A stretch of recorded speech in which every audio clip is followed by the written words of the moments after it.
Good morning, good afternoon, or good evening. And you may wonder what I'm doing on this stage here. And you may say that's not the typical kind of Janet thing that she does. It's not the kind of backdrop she would use. No, it's not. So although I'm a master numerology teacher and I do numerology readings with people for a living and I take them very seriously, when I always do when I have to speak into people's lives, um, and you may know that side of me. You may know the serious side of me. You may know the side of me that likes to give information, likes to teach. But if you do, you'll also know that I teach with analogies. Analogies are stories. Stories are the best way to teach. And that's what distinguishes a master teacher from a normal teacher, where you're teaching from a syllabus or reading from a set book or something, where you're able to take a very difficult concept and explain it to someone in a very simple way by using an analogy, which is just another name for a story that represents what it is that you're trying to convey. So although you may know me as being quite serious, I actually have a very good sense of humor. I like to play with words. I like to read between the lines and come up with little funny quips and that. And for a long, long time, I've been wanting to portray the characters as people, so that you don't learn numerology by learning number one, number two, but you learn them as people, as archetypes, as personalities, and see what they do every day and how they interact with the other numbers and how they think and so on, and to make it like very, very real, but in such a fun and playful way. And so I want to ask you a question.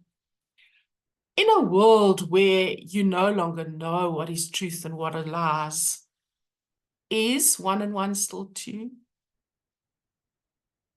Of course, because numbers never lie. And everything that's got a number does not lie. And so even if you see number as energies, as frequencies, if you work for $10 an hour and you need $100, that's still 10 hours of energy that you've had to put in there, because energy is money, is currency. Currency is the current of the sea. And so numbers don't lie, and they underlie everything else. And so this book is about the numbers, characters 1 to 9. And there are some other characters in the book as well. And a lot of spiritual truths that I've portrayed. And all of this is done in the form of a play. So if you're quite a visual person, you should be able to see this playing off in front of your eyes. You will recognize yourself. You will recognize your friends. You will recognize your enemies. You will recognize your boss, your parents in one of the numbers. And if you're not sure which number you are, there's another video that tells you how you can go and work out your life path. Your life path is not the only number you have, but it's a good start, and it's very easy and very simple to work out. So go and check that video out.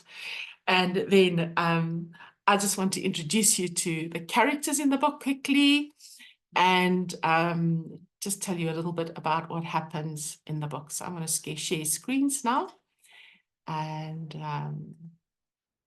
hard floating meeting controls, and somewhere I should be able to make this full screen.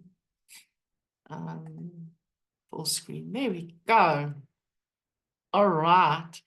So the book is called The Oracle Wears a Laughing Cloak. So an oracle is a wise person that can give you lots of wisdom and spiritual truths. And this plays out in the form of the play. The oracle is the main character, but he's not the solemn kind of oracle. Oh no, he laughs at the script and rewrites it with a wink. His words are riddles you recognize in dreams, and he forgets nothing, especially the parts you wish he'd forget. He disrupts what is too perfect and tickles what is too tense. He's a mirror, a jester, prophetic, profound, and utterly divine. He converses fluently with cubes, circles, and stars, and his cloak is stitched from paradox. It's lining woven from punchlines, prophetic slips, and cosmic mischief. So he's the main character in this book. And what he wants you to do is to not be so serious about life, not be so serious about spirituality and religion and all of those things, just to understand the truths that underlie everything, because a truth is a truth. Whether you believe in gravity or not, if you jump off a roof, you're going to hit the ground hard. So you don't have to believe in numerology, you don't have to believe in numbers. 1 and 1 still remains 2, whether you believe it or not. And so there are many, many truths written into your numerology chart, your birth date, and your name. So the oracle is the main character, and then the numbers come alive in characters that portray exactly who they are and how they think and what their style is of doing things. And we need all of them. There's number 1, and I've called them number 1 and number 2, not by names, so that you can recognize them as you go along, because this is a wonderful introduction to understanding and recognizing the differences and the conflicts between different numbers. So number 2 and number 3, number 4, number 5, number 6, number 7, number 8, and number 9. And then weaving in the spiritual truths and a little bit of sacred geometry, which I've put in the epilogue, so that it doesn't stop you from reading because you think, oh my word, this is going to be too much for me. No, it's the epilogue at the back, and by the time you get there, you will be dying to read it.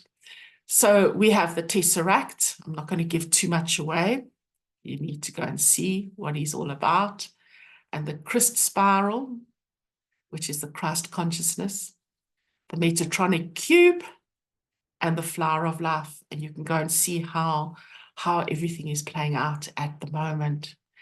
And then, of course, there's you, the star of the show, because, yes, we are all the stars in this show called life. And without every single one of us, this life would be a very boring place. You are each so individual, so unique, and you are indeed the star of your own show, because this is what you are living. Remember, it's a show, it's a play, it's not forever. And in other lifetimes, you've been other stars of different shows. And whether you are playing Romeo and Juliet, or whether you are one of the players in the back holding the cast together, whether you're the script writer, or whether you're the one keeping the lights on, every one of you have a very, very special role to play. And so the acts are the welcome to the theatre. The numbers take the stage and introduce themselves. Then we have the numbers getting into conflict and arguments. And you're going to enjoy that section. You're going to laugh because you're going to recognize yourself. And laughter is just a sign of having hit the truth in a situation. Then they write love letters and goodbye notes. And then we have a little bit of spiritual truths coming in, dimensional doorways and things. And then the oracle comes on stage, and he just makes you laugh at the crazy things we do in the name of spirituality, religion, whatever it is, and just makes you realize that that life is actually a joy. And then backstage, we talk about the soul contracts and the mysteries of timing. A little bit of truth woven in there. And then the final act, nothing adds up quite like you. And this is where you can see what your role is, and you become the star of your own show. And I want you to recognize that, because there are no 2 numerology charts that are the same, not even if you are, what is the word I'm looking for? Identical twin, because identical twins have different names. And that makes things quite different at the end of the day. And then the epilogue is the debate of the architects, Metatron, the Tesseract, and the soft unbinding of old blueprints. So I want to encourage you to buy the book, read on the numbers, get to know them, and then hopefully that's going to inspire you to find out more about yourself. If you want a numerology reading, you can book a reading. If you want to study numerology, that's what I love to do. And until I see you again, stay online because the characters are going to introduce themselves once more to you. Okay, so just sending you all lots and lots of love. Hope you enjoy the book and please give me some feedback below. And until we meet again, big hugs. Bye.